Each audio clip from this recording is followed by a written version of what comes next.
I would like craft it to where at the end I really got the best of Bonnie. And it was, I went to stories for all of the times that I held my voice, for all of the times that I didn't say anything.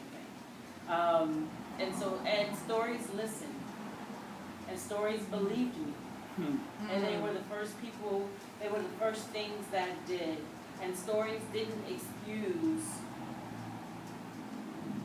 any abuser. Stories didn't say, don't say nothing because that's just how he is. So don't just, stories didn't say that. And so I was able to tell stories. And then the older I got and the bolder I got, and the less afraid I was of abusers, I began to tell my real stories with my own name, with my own face. And stories because the more I said things, the more people would come out of the woodwork. Like, I felt like that too. But I didn't feel like I could say that I had this illness, or I didn't feel like I could say that this happened to me. But if it happened to you, you know, so it was that. That's why stories.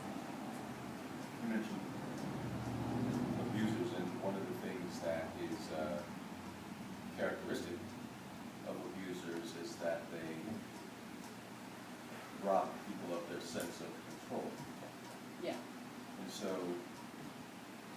if you could talk about how telling stories as the master storyteller, as the god of the story, how that's important, how that was important to you to regain control through telling stories, if that's the case, not to put words in your mouth. No, it was. It did take away control. It took away control hardcore. So that I'm clear, I'm understanding the question correctly. How did stories have me regain control? Because seeing something, and I didn't know this in the beginning, but seeing something in black and white had it not killed me. Because when you go through something, you think that I thought that if I tell someone this, surely my life will end. And it didn't. It was something about seeing it in black and white that had it not been bigger than me. Like, I was bigger than it.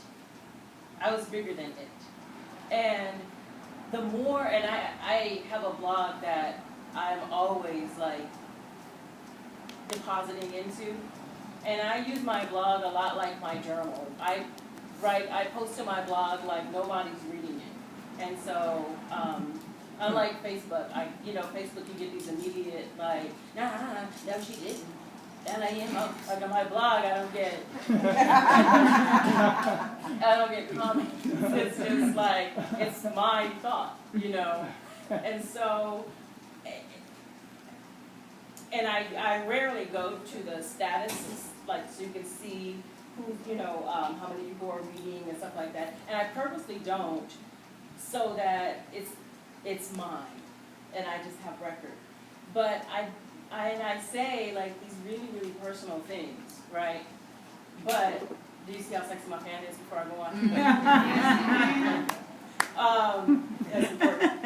That's important. But it just has me feel like, okay, that happened. That happened. I'm not dead. Yeah. So, in terms of inspiration, think of your first favorite storyteller. What was it about that person? What was it about their work that... My first favorite storyteller was Jerome Fisher. Jerome Fisher it's the dad of, what's the guy at that church where you won the competition? His Michael Fisher. His dad. Okay. Jerome Fisher is, hey, come on in.